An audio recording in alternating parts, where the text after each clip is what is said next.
back to Recovery Demystified. My name's Early. I'm so happy to have y'all here today. I'm going to just get super duper real with y'all right away. It's interesting because here I am just talking into a microphone by myself, but I know that it ends up in the ears of other people in your car, at your house. Some of you report while you're doing your yard work. Yeah, so it's kind of scary to be really vulnerable and just be honest, because in some ways I'm just like in my office talking to my dogs, but in another way I'm just a public facing figure. So just being completely vulnerable it feels safe and scary at the same time. I was trying to record a different podcast episode a bunch of different times about a topic that's like extremely important to me, but I just wasn't happy with what I was coming up with, and I was editing it and I was like, oh, should I just put this out because I need to put something out on Tuesday? And I ultimately just decided that I think that concept hasn't quite gelled with me yet, and hopefully I can make an episode about that for next month. Yeah, it's a fun topic. It's really exciting and I love to talk about it, but yeah, I just wasn't proud of what I was making. And I've been having some like mental health issues with not sleeping well, which sort of affects everything in the rest of my life, and my own struggles with like my PTSD and anxiety and anxious attachment, abandonment, trauma, blah, blah, blah. Inner child stuff. Notes for the therapist, basically.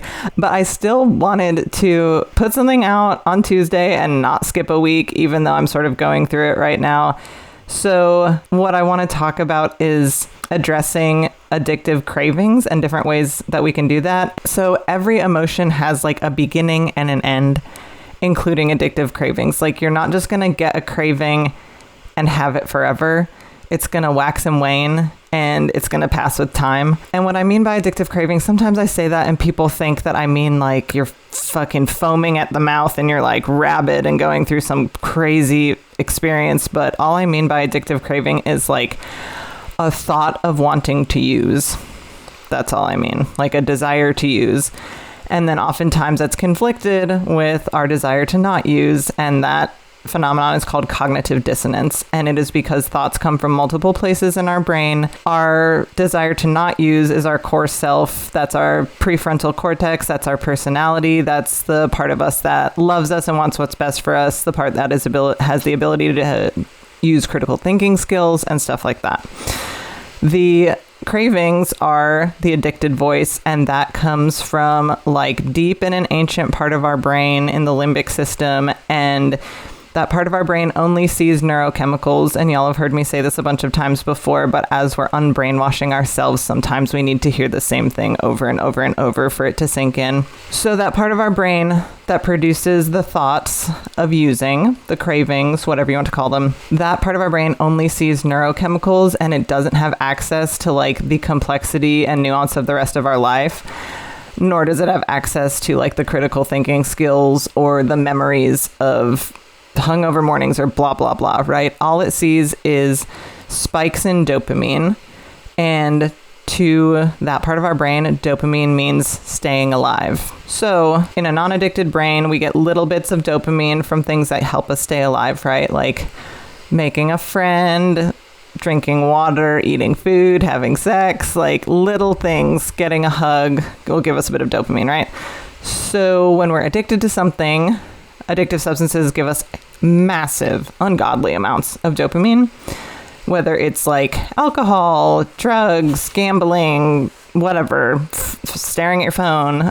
It gives us so much dopamine, and that part of our brain that creates the addictive cravings sees that huge amount of dopamine, and it says, oh, I really, really, really need this to live. So I'm going to do whatever it takes to get more of this, because without this, we are going to die. That part of your brain can't control your limbs, but it can create thoughts. And that is where the addictive cravings come from. And it's important to acknowledge them and not fight them, because if you fight it and resist it, it's going to get stronger. They say what resists persists. It's also important to not just give in to it, right? Like we can use this rational, critical thinking part of our brain to say, okay, a different part of my brain that doesn't really understand the whole picture wants me to use a substance or do an addictive behavior that I no longer think is a great decision in my life. So we can start by recognizing that that thought exists, acknowledging it, and then just kind of like letting it go. They say most addictive cravings last for like around 20 minutes. So what I've planned for the rest of this episode, and please forgive me, don't be mad at me, I recorded nature sounds at my house this morning because they were just so fucking beautiful. And it's like, I don't know, 17 minutes of it or something like that. So this is just like an option for you in your toolkit to come back to this podcast episode and just listen to 20 minutes of nature sounds if you have an addictive craving and see if you feel differently afterwards. Don't suppress the craving, acknowledge it. Don't give into it either. Or if you do, whatever, try again next time. Yeah, there's no like moral value or judgment to whether or not we like continue to use substances as we're addressing our issues with them. So yeah, if you are trying to not drink and you do, don't beat yourself up. Drinking when you're addicted to alcohol is like the most fucking normal thing you can do. But the important thing is to like investigate what's going on internally and be compassionate towards yourself. Try again, learn something from the experience and try again. And then I'm also going to link a few different YouTube videos of other different kind of like meditation techniques that have a lot of like science behind them that are for regulating the nervous system. And then another video about vagus nerve stimulation that is also for regulating the nervous system. So those are going to be like options in your toolkit for things that might work for you because we're all different from each other. It might make you feel horrible to listen to a recording of nature sounds, but you might need to do alternate nostril breathing or the vagus nerve stimulation, or bilateral movement is also really important for regulating the nervous system. If you're a runner, fucking get out there and run that craving away. You know what I mean? Do a yoga video, do anything you like for 20 minutes, headbang to some fucking metal music for 20 minutes. I don't know. You have to do the investigation for yourself and figure out like, who am I? What works for me? Try everything and figure out what works for you in your life. Your mind is super powerful. You are so intelligent and you're already whole, and everything you need to know is already inside of you. You just have to remember how to listen to it. So I don't know. Try listening to the nature sounds if you have an addictive craving. It works for me.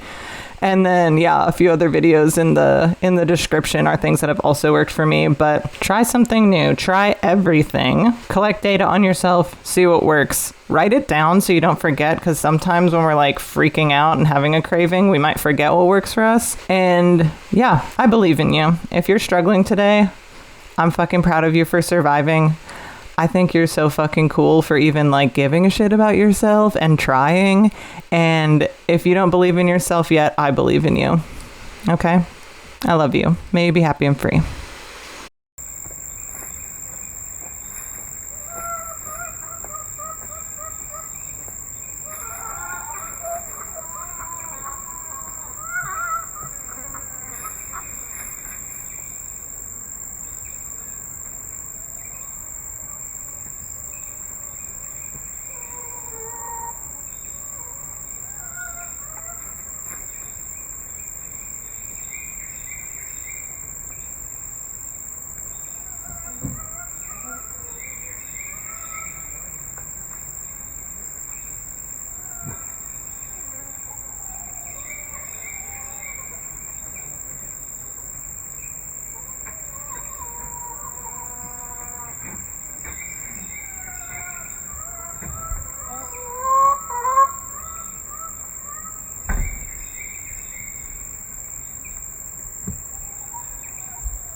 Recovery Demystified is produced and edited by me, Early Brunner.